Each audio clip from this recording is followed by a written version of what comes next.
are geek but not freak. Halo.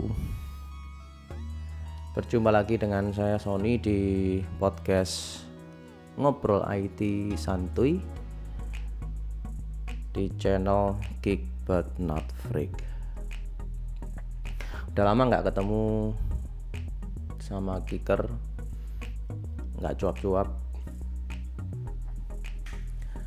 Kita ngobrol-ngobrol lagi tentang konsep-konsep dasar dari komputer, SI, teknologi informasi, dan lain sebagainya. Kita akan bahas secara ringan-ringan aja, nggak terlalu berat, dan mungkin bisa diterima banyak orang. Oke. Kali ini topiknya ngomongin tentang TPS. TPS singkatan dari Transaction Processing System atau sistem pemrosesan transaksi. Lalu ada topik kedua yaitu ERP, ya, Enterprise Resource Planning atau perencanaan sumber daya perusahaan. Nah, geeker kita akan ngobrolin dua-duanya langsung dengan jawab pertanyaan-pertanyaan dari teman-teman sekalian, dari geekers. Tapi sebelumnya izinkan Sony untuk ngasih sedikit intro tentang TPS itu makanan apa gitu ya. Jadi kalau TPS itu segala sesuatu yang ada di dalam sebuah perusahaan atau organisasi di mana dia mencatat semua, ya, semua transaksi, semua pencatatan. Paling gampang dia nyatet ada pembelian barang, dia nyatet di perusahaannya itu ada ruangan apa saja, ada berapa gedung, ya, segala macam pencatatan itu akan masuk di dalam TPS. Sedangkan ERP adalah akan mengintegrasikan TPS yang ada. Bayangkan di sebuah perusahaan itu ada fungsi untuk pengolahan bahan, ya, membuat barang. Nah, membuat barang pasti butuh mesin, ya, butuh mencatat mesinnya ada berapa, butuh mencatat berapa banyak barang yang bisa dibuat, butuh mencatat semua pekerja yang mengoperasikan mesin, mencatat semua pekerja yang melakukan packing, memasukkan ke gudang, di gudang ada berapa, space-nya seberapa luas. Nah, semuanya dicatat. Ini nanti barangnya mau dijual berapa, harganya berapa, itu juga dicatat. Kemudian di pembuatan barang itu juga butuh material. Jadi materialnya bakalan dibeli dari supplier. Nah, itu pun juga dicatat. Kemudian dijual ke customer atau ke retail atau ke distributor. Ya, itu pun juga semuanya dicatat. Pencatatan keuangan tercatat. Jadi semua fungsi yang ada di sebuah perusahaan, ya, semua transaksinya sekecil apapun itu akan dicatat di dalam ERP supaya lebih gampang, sehingga semuanya diharapkan serba otomatis. Nah, ERP ini adalah sistem terintegrasi yang melibatkan banyak fungsi. Tadi ada contoh dengan supplier, ada produksi sendiri, ada penjualan sendiri, ada ya, di perusahaan ada banyak divisi, ya, ada divisi marketing, ada divisi sales, divisi HRD, ada divisi IT, ada divisi campaign dan lain sebagainya. Semuanya diharapkan sudah terintegrasi di dalam ERP. Oh, lumayan panjang penjelasannya ya. Oke, langsung masuk aja ke pertanyaan pertama yang udah disampaikan atau ditanyain sama Geekers. Kita mulai dari pertanyaan pertama. Ini masih tentang TPS ya. Nah, ini pertanyaannya adalah apakah inovasi teknologi itu akan memiliki efek samping? Wah, ini pertanyaan global sekali, tapi aku akan coba jawab sebisa mungkin gitu ya. Nah, yang namanya inovasi teknologi itu pasti melakukan perubahan, melakukan yang namanya problem solving. Jadi teknologi sebenarnya hadir untuk menyelesaikan sebuah permasalahan. Sehingga harapannya manusia ya bisa melakukan sesuatu dengan mudah. Jadi intinya teknologi adalah merekayasa sesuatu agar pekerjaan manusia itu jauh lebih mudah. Maka kalau dibilang efek samping ada, kalau dibilang kalau saya sih lebih seneng ngomongin itu jadinya adalah konsekuensi ya, konsekuensi yang harus ditanggung, konsekuensi yang harus dilakukan ya ketika kita memilih atau menggunakan teknologi. Nah, contoh simple aja nih Geekers sekalian, misal Geekers mau menggunakan teknologi. Dulu kita itu kalau mau bepergian dari satu tempat ke tempat lain, jalan kaki, lari gitu ya. Kemudian ada teknologi yang namanya motor. Nah, motor pastinya ada konsekuensinya. Konsekuensinya adalah kita harus beliin bensin setiap kali kita mau berkendara ya. Nah, itu contoh konsekuensinya. Sedangkan efek sampingnya apa? Ya, Geekers bisa lihat sendiri, pasti ada pencemaran lingkungan, asap ya, dan lain sebagainya, kecelakaan ya, kemacetan. Nah, itu adalah efek samping dari inovasi teknologi. Nah, kalau kita geser shifting dikit ke IT ya, inovasi itu pasti ada konsekuensinya. Sebagai contoh nih, kita mau menggunakan teknologi marketplace ya. Misalkan kita jual beli online.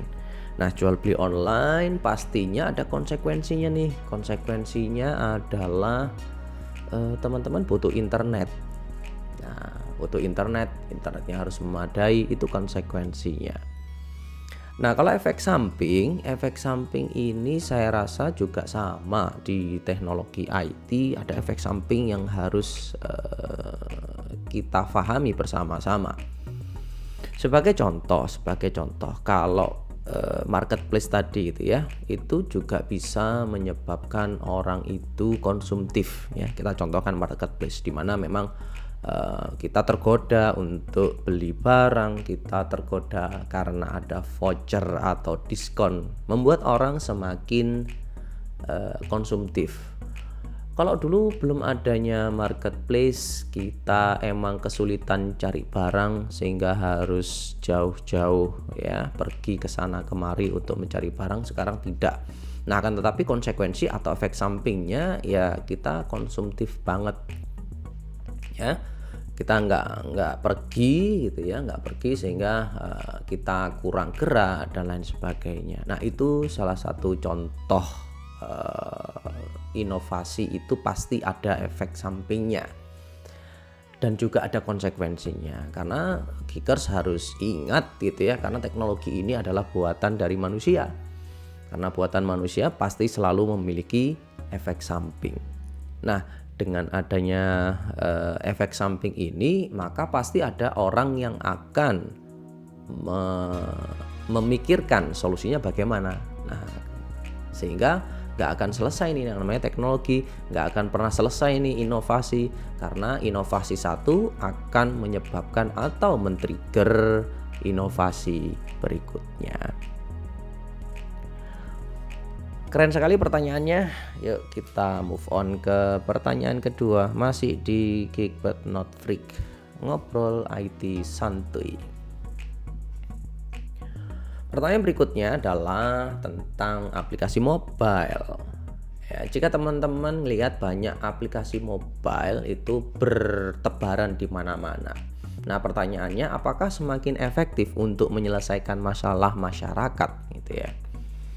Nah, ini pertanyaan bagus karena pastinya kalau sebuah aplikasi mobile ternyata tidak bisa menyelesaikan masalah masyarakat, maka aplikasi mobile itu akan ditinggal. Ya. Ditinggal untuk nyari aplikasi mobile yang lain. Ya, seperti itu. Jadi aplikasi mobile tersebut bisa saja dipakai atau tidak. Ya. Apakah bisa menyelesaikan masalah masyarakat atau tidak? Kalau iya bakalan dipakai, kalau enggak pasti ditinggal. Nah, sehingga pertanyaannya sedikit terjawab ya. Jadi semakin banyak aplikasi mobile yang tercipta, betul, tapi ingat semakin banyak pula ya atau lebih banyak lagi aplikasi mobile yang tercipta tapi nggak kepake. Gitu ya. Sehingga yang nggak kepake itu bakalan ditinggal, sehingga kita nggak usah mikirin itu. Ya, kita nggak usah mikirin itu. Ya, mereka akan mati dengan sendirinya, mereka akan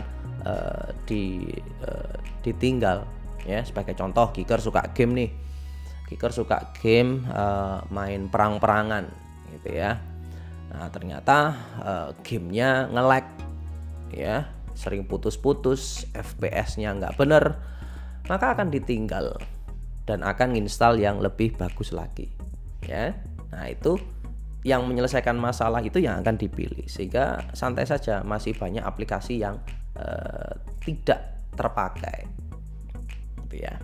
Nah, pertanyaannya semakin meriah di sini dengan terus bagaimana dengan aplikasi-aplikasi yang sudah terinstal di tempat kita ya. Apakah dengan menginstal banyak aplikasi itu akan lebih efektif ya? Kita lihat. Yang pertama teman-teman, Geekers lihat di HP masing-masing lah, berapa banyak aplikasi yang sudah terinstal. Nah, artinya kita lihat dari sisi pengguna saja, dari sisi kita. Seumpama aplikasi itu memang dipakai atau kita membutuhkan itu, ya pasti akan kita pertahankan ya. Aplikasi-aplikasi hiburan gitu ya, yang mungkin nggak menyelesaikan masalah, cuman untuk hiburan saja, itu tetap kita pertahankan.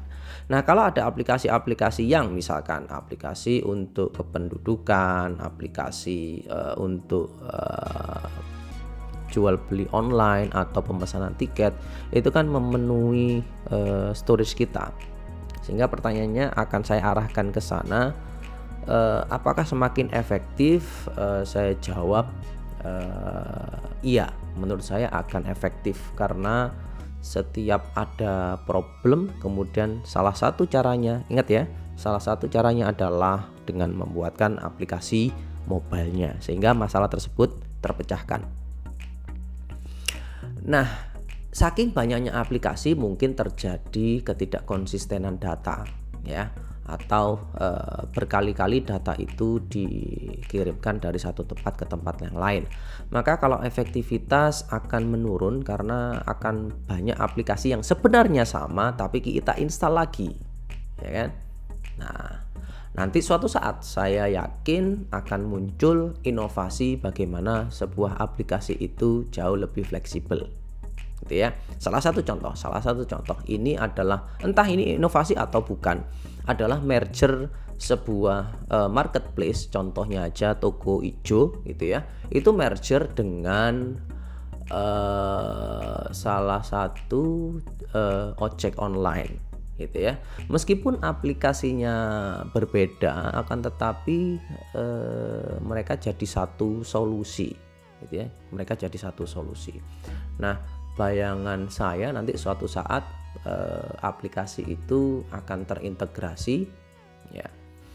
Contohnya aja kalau misalkan kita mobile payment gitu ya, itu sudah bisa diintegrasikan di satu aplikasi. Akan muncul banyak seperti itu.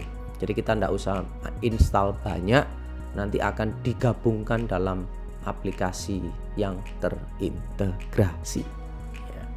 Untuk sementara ya fine-fine aja. Sampai sekarang ini kita fine-fine aja. Kita butuh aplikasi apa, tinggal install. Kalau enggak, dihapus saja. Toh tinggal dibuka aja aplikasinya di gadget dan lain sebagainya. Oke, kritis sekali pertanyaannya.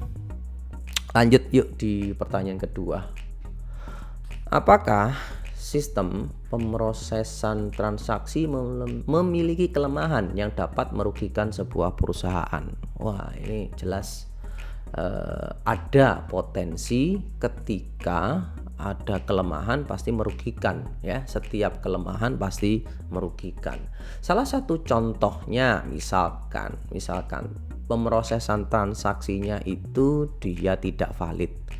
Pemrosesannya tidak benar ya. Kerugiannya ya ke perusahaan. Contoh ngitung tadi kita contoh sebuah pabrik gitu ya. Contoh dia mau memproduksi sebuah kursi ya, dia mau memproduksi sebuah kursi, dia butuh bantalan spons, dia butuh kayu, kemudian dia butuh karet dan lain sebagainya. Materialnya dihitung ya, kemudian biaya produksi dihitung, biaya pekerja dihitung, biaya pemaketan dihitung. Ternyata perhitungan untuk ya membeli bahan, melakukan proses produksi dan pengepakan dan pengiriman dia salah hitung. Ya jelas ya akan merugikan perusahaan tersebut, ya rugilah. Gitu ya. Jadi pemrosesan transaksi mungkin memiliki kelemahan. Ya, mungkin memiliki kelemahan, dan ketika kelemahan itu ada terekspos mungkin akan mengakibatkan kerugian. Nah, kicker sekarang harus bisa sensitif bahwasanya kerugian atau keuntungan itu tidak harus berupa uang. Ya, tidak harus berupa materi, tapi juga yang lain. Jadi ada istilah tangible dan juga intangible, sesuatu yang bisa diukur, sesuatu yang bisa diuangkan dengan yang tidak bisa diuangkan. Sebagai contoh, yang tidak bisa kerugian ya, kerugian finansial tadi sudah kelihatan ya, misalkan salah hitung ya, akhirnya perusahaan mengalami kerugian. Ya, nah contoh yang lain yang tidak kelihatan atau intangible ya, misal kalau misalkan si sistem itu ternyata salah dalam memberikan instruksi ke karyawan. Contoh karyawannya disuruh lembur padahal harusnya tidak.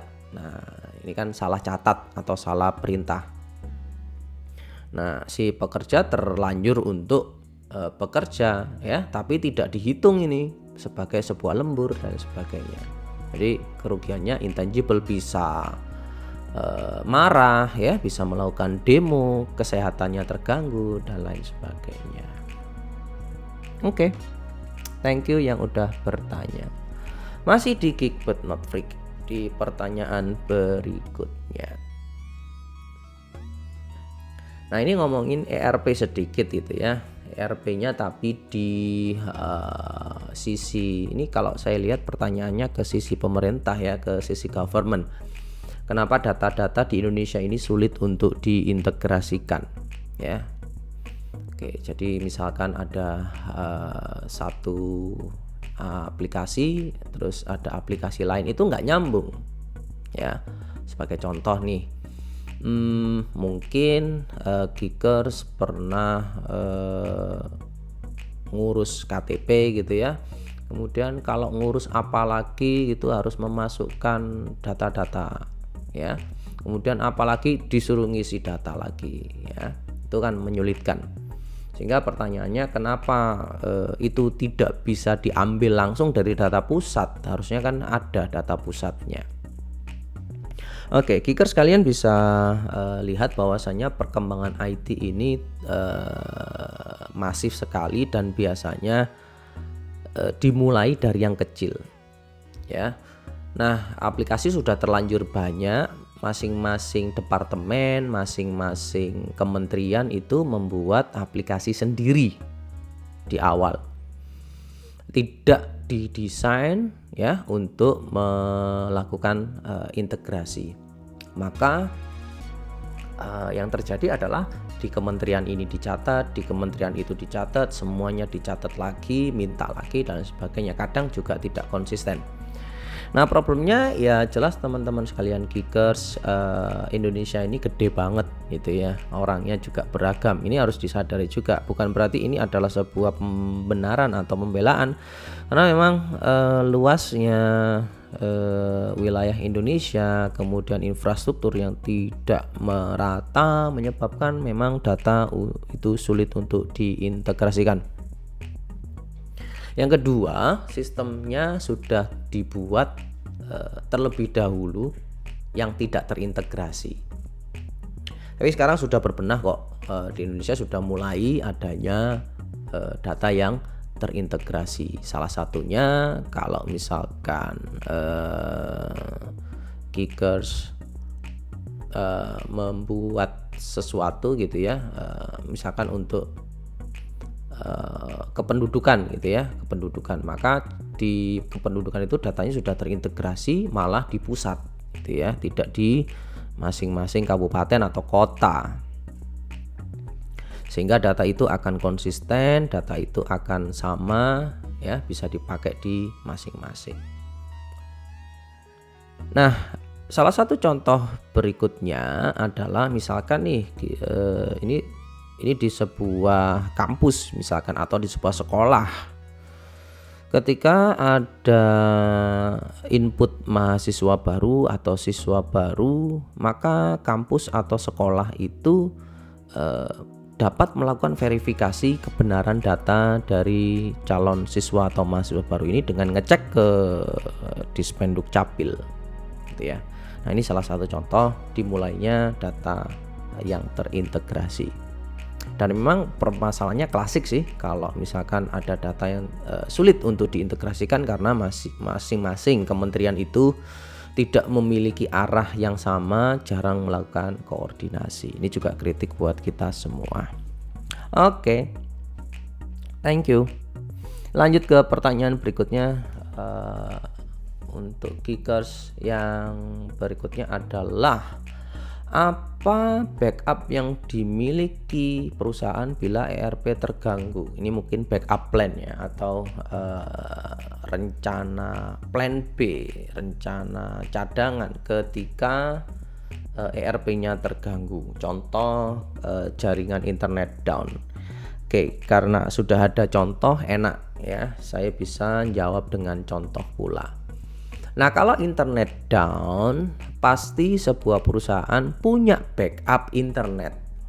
Saya yakin perusahaan-perusahaan yang besar itu tidak mungkin hanya memiliki satu sambungan internet saja. Dia pasti punya backup ya.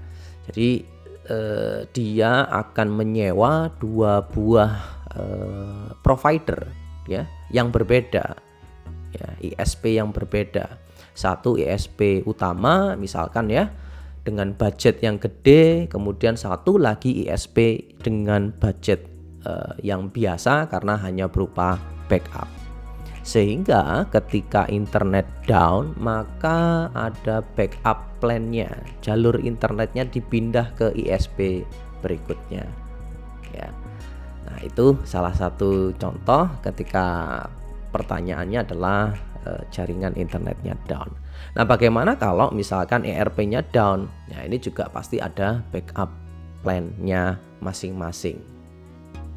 Maka dari itu salah satu alasan kenapa ERP itu mahal ya karena ERP yang mahal itu pasti juga sudah mikirin bagaimana ketika terjadi gangguan ya, maka software ini harus ngapain ya. Software ini harus ngapain, itu sudah dipikirkan. Semakin mahal aplikasinya pasti sudah memikirkan backup plan ketika ada gangguan.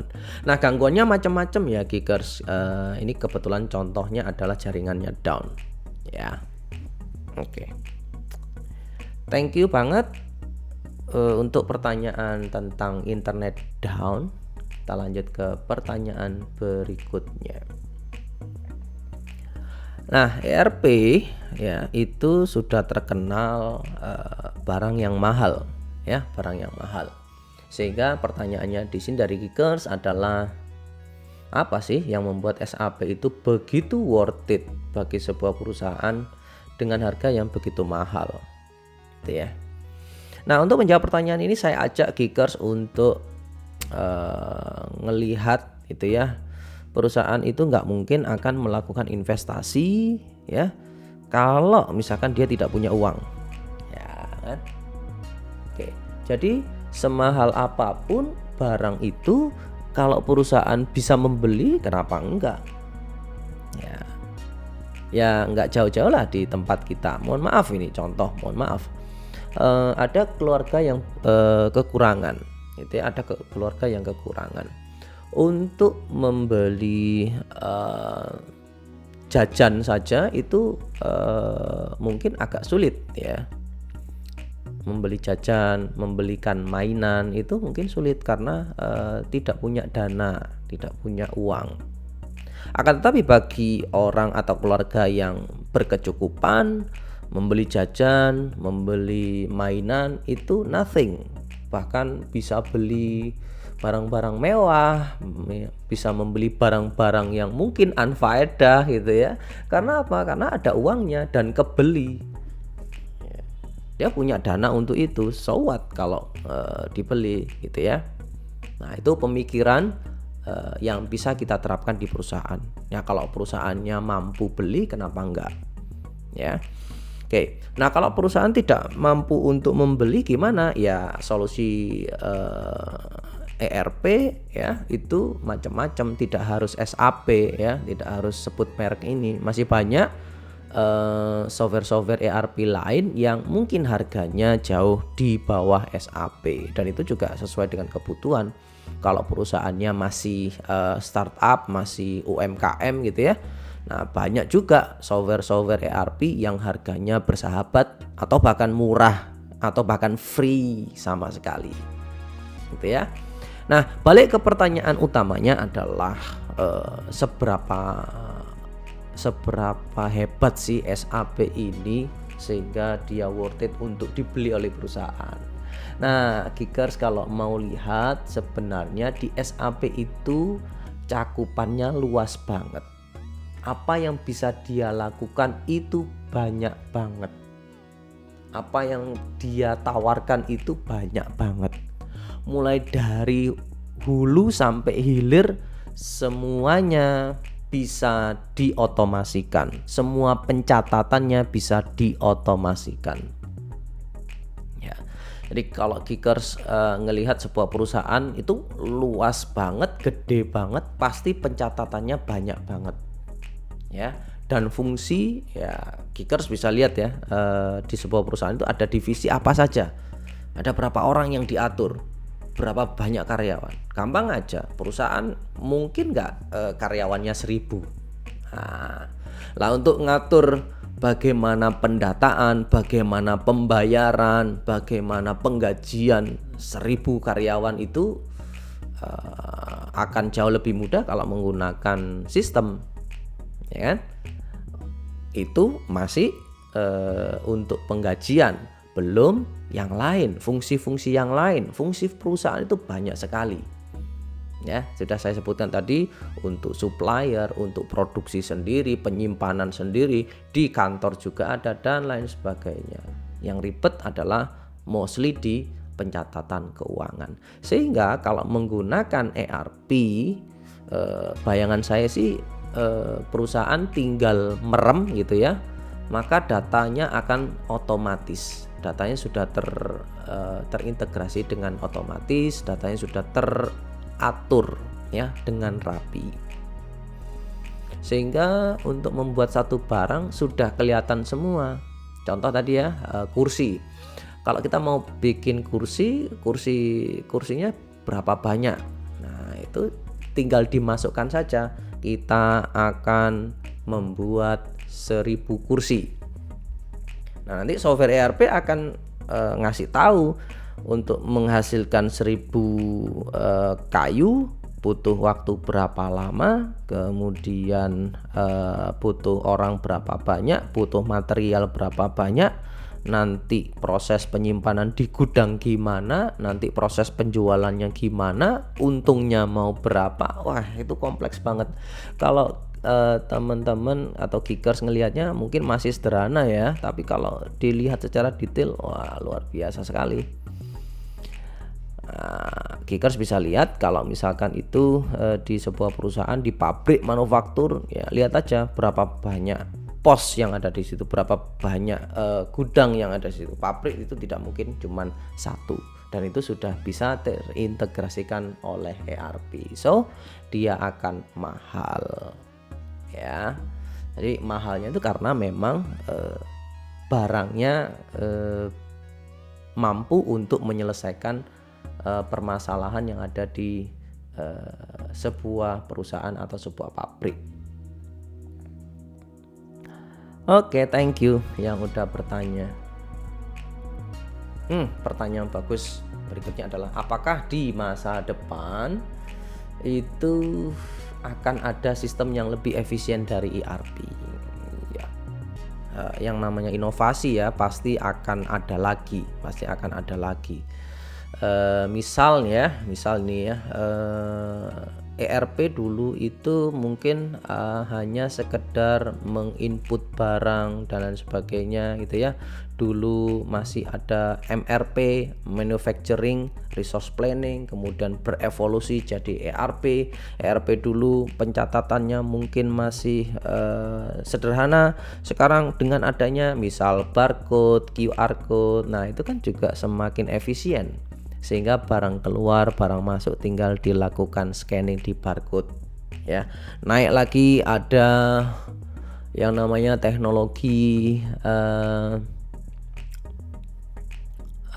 Bluetooth, kemudian NFC ya, NFC, sehingga untuk tracking barang ya sudah pakai chip, sudah menggunakan NFC. Jadi barang itu sudah tidak lagi di scanning satu persatu ya, tinggal masukkan di gudang otomatis tercatat dengan adanya NFC ini. Geekers kalau penasaran silahkan dicek aja sistem perusahaan ya atau pabrik yang sudah menggunakan NFC ya, bukan NFT ya, NFC. Iya.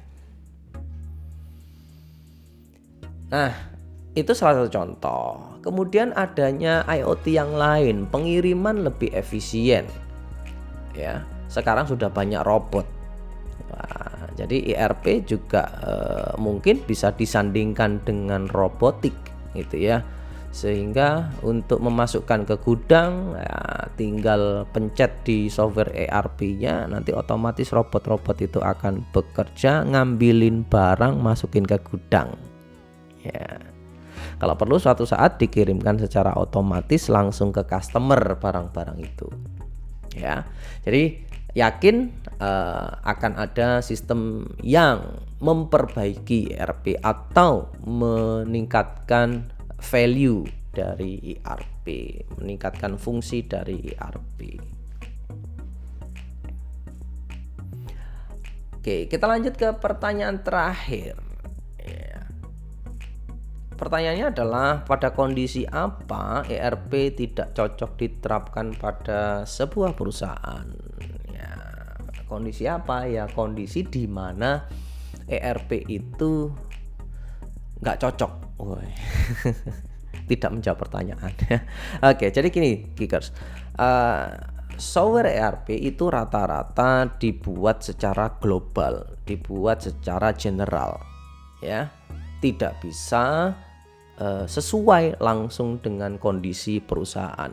Ambil contoh, analoginya adalah Kickers beli software SAP itu seperti beli mie instan, di mana mie instan itu sudah ada mie-nya, kemudian sudah ada bumbunya, ada minyaknya, ada sambelnya, ada bawang gorengnya dan sebagainya. Jadi kalau Kickers beli mie instan tersebut, maka Kickers dapat satu paket seperti itu. Oke ya. Nah pertanyaannya, belum tentu orang itu suka ya. Gimana kalau orangnya nggak suka pedes? Nah maka mie instan tersebut nggak cocok dengan kondisi kita ya, dengan kondisi si pembelinya. Maka harus ada kustomisasi ya, supaya cocok. Gimana supaya cocok? Maka tidak pakai sambel, sambelnya dibuang ya, seperti itu. Contoh berikutnya, saya suka mie kemudian ada telurnya. Nah di dalam mie instan itu nggak ada telurnya, maka harus di custom ini. Saya harus beli ya telur, kemudian saya masukkan ke dalam mie instan tersebut. Nah seperti itulah bentuk dari ERP yang sebenarnya sudah di paketnya sudah kayak gitu, sehingga kalau mau menyesuaikan dengan kebutuhan perusahaan ya harus custom ya, harus sesuai dengan kondisi di perusahaan. Contoh seumpama sebuah perusahaan jasa ya, perusahaan jasa. Nah biasanya ERP itu cocok untuk manufaktur. Nah ini mau diterapkan di bidang jasa, di mana tidak ada barang yang diassemble, tidak ada barang yang dirakit, tidak ada barang yang dibuat, karena mostly produknya adalah jasa. Nah maka ERP tersebut tidak cocok dengan kondisi perusahaan tersebut. So gimana caranya? Bisa saja modul atau fungsi untuk manufaktur, assembly tidak perlu dibeli, modulnya tidak pakai itu. Modul-modul yang lain, contoh payroll ya dan lain sebagainya. Nah itu contoh ERP yang di custom. Jadi bisa saja sebuah software ERP itu cocok banget dengan kondisi perusahaan, sehingga tidak banyak melakukan perubahan. Contoh yang tadi ya tidak perlu satu fungsi dihilangkan. Nah itu termasuk yang cocok. Yang kurang cocok adalah ketika software ERP tersebut ternyata harus banyak modifikasi ya, untuk menyesuaikan kondisi di perusahaan. Misalkan perusahaannya misalkan software ERP aslinya itu hanya mampu menghandle 1000 karyawan. Ternyata di perusahaan tersebut karyawannya ada 10.000. Nah ini harus di custom, nggak bisa ya. Jadi dari perusahaan ERP-nya itu cuman ngasih tahu kita hanya bisa menghandle 1000 karyawan ya. Data yang bisa dimasukkan adalah 1000 karyawan misal. Maka untuk memasukkan atau menghandle 10.000 karyawan maka harus di custom ya, sehingga harus dicocokin ya, harus dicocokin. Yang terakhir tidak cocok sama sekali ya. Jadi karena tidak cocok sama sekali ya cari ERP yang lain, karena ERP itu bukan merek ya. ERP itu adalah sebuah konsep ya, sebuah konsep untuk menyelesaikan permasalahan perencanaan sumber daya perusahaan, sehingga perusahaan bisa cari software ERP yang lain, atau bahkan belum tentu butuh software ERP. Mungkin software modul-modul kecil yang ada di ERP. Oh mungkin cuman butuh akuntansi saja. Oh mungkin butuh sistem pencatatan untuk customer atau supplier saja. Oke, udah hampir 1 jam kita. Sudah hampir 1 jam. Setengah jam lebih ya kita cuap-cuap. Iya.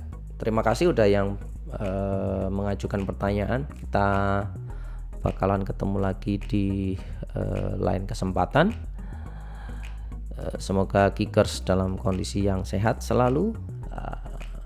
masih bersama saya. Kita akan ketemu lagi di episode berikutnya. Oh iya, lupa, ini episode yang ketiga. Sampai ketemu di episode yang keempat. Masih di Geek But Not Freak bersama saya Sony, ngobrol IT santuy.